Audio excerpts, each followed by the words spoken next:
ಒಂದೂರಲ್ಲಿ ಒಬ್ಬ ರಾಜ ಇದ್ದ. ಆ ರಾಜ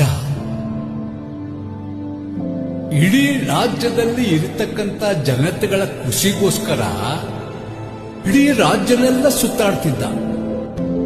ಆವಾಗ ರಾಜ್ಯದ ಜನಗಳ ಕಷ್ಟಗಳನ್ನು ನೋಡಿ ಎಲ್ರಿಗೂ ಆ ಕಷ್ಟಗಳನ್ನ ಪರಿಹಾರ ಮಾಡ್ಕೊಂಡು ಬರ್ತಿದ್ದ. ಅವನಷ್ಟೆಲ್ಲ ಮಾಡ್ತಾ ಇದ್ರು ಅದು ಅವರೇ ಅಂತ ಯಾರಿಗೂ ಗೊತ್ತಾಯ್ತಿರಲಿಲ್ಲ. ಸದಾ ನಗುಮುಖದಲ್ಲೇ ಎಲ್ಲರೂ ಮಾತಾಡ್ತಿದ್ದ, ಪ್ರೀತಿ ಮಾಡ್ತಿದ್ದ. ಜನಗಳಿಗೆ ಆ ರಾಜನ ಕಂಡ್ರೆ ತುಂಬಾ ಅಭಿಮಾನ. ಬದುಕಿದ್ರೆ ಆ ರಾಜ್ಕುಮಾರನ್ ತರ ಬದುಕಬೇಕು